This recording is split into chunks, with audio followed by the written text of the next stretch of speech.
think one of the things I love the most about Portland, I love the bridges. You know, in the Portland metro area, there are 17 total bridges that span between the Columbia River, both sides, or the Willamette River, 17 different bridges.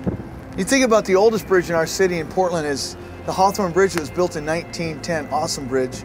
The bridge that I'm standing on is actually the Steel Bridge, and it's probably the most unique bridge in the city. It actually has two different decks, and it's a drawbridge for a train below, and it's both the top and the bottom can be independently lowered of each other. And I was just thinking about bridges and how don't they matter so much? And isn't it true that sometimes we just kind of forget how important they are? It's almost like I just cross the bridge. I never really think about it. I never think about the lives that people that worked on the bridges. I never think of the people that live underneath the bridges. I never kind of pause to think about how important they are. You know, probably the most famous bridge, potentially in the world, for sure in the United States, is the Golden Gate Bridge. And do you know that it took 4 years to build it? Of course, movies like Dirty Harry and The Love Bug, different movies were taped on that bridge. And it has 80,000 miles of just wire. And what's really weird is the bridges, I mean, aren't they hopeful in a way? Aren't they purposeful? And don't they span from someplace to someplace? Yet the Golden Gate Bridge has had 1,300 suicide attempts, and 98% have been successful. So how can something that's supposed to be filled with such hope and promise become a tool for destruction and death? You know, in the world, the longest bridge in the world is something like 24 miles long. It's called the Causeway Bridge in Louisiana. And it's got, the interesting thing about this bridge, 9,000 pilings. 9,000 pilings. The tallest bridge is in France, and the tallest pillar on this bridge in France is 52 feet higher than the Eiffel Tower. And it's just interesting when you look at bridges and you think that they've not just been around for 100 years, they've been around for thousands of years, and people have always wanted to get from someplace to someplace. And without this bridge, how hard would it be and how difficult would it be just in this one city if we didn't have these bridges that crossed over the Willamette River or the Columbia River? It's funny about bridges. You know, the definition of a bridge is it's a structure that spans and provides a passage over a gap or a barrier. It connects or reduces the distance between two things or 2 points.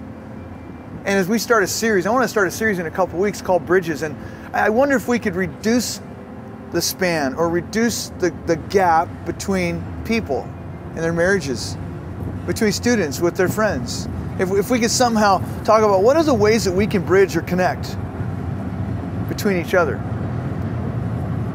You know, I think about bridges and how we mostly don't notice them, and we mostly take them for granted, and yet they're so vital to our economy. I mean, can you imagine if all the bridges in the United States went away? What would happen? And how much would the economy and how much would our America suffer over that? They go unnoticed, but bridges are so important.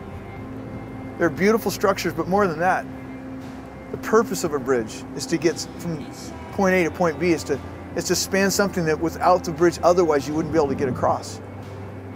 I was just thinking about today. And I was thinking about the most important bridge that's ever existed in all of humankind. We mess stuff up. And there's a gap between us and God. And God sacrifices to send His Son. The only possible way it could happen, that there had to be a perfect person that would come, that would live a sinless life, that would die a sacrificing, excruciating death so we could have life. So we could get from a disconnected relationship with God, so we could get from a hopeless existence, so we could get from the rebellious points that we've all been at, and we could make it because of the power of God in us, because of the power of the resurrection through us. We can now connect with God. We can now worship God. We can approach Jesus. He's the most talked about person that's ever walked on this planet. He's the God that stepped out of heaven. And when I think about God, you know, years to build a bridge, human sacrifices to build a bridge. But how much greater is the sacrifice that God sent His Son? And sometimes for me, it goes unnoticed. Sometimes for me, I don't pause to worship this Lamb of God that came to take away my sins, that I'm a better dad because of it. I'm a better friend because of it. I'm a better human being because of what God has done for me. He spanned the distance.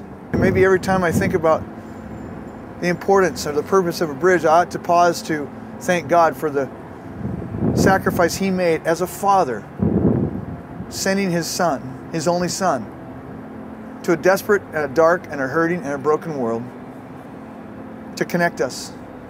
And Jesus said, I'm the way, the truth, I'm the life, I'm the bridge, I'm the only way. And I just want us to pause and thank God, because sometimes bridges go unnoticed. But it shouldn't be the case.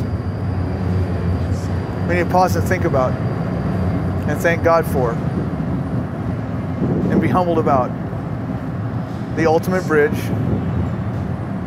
for our lives, the bridge of Jesus Christ.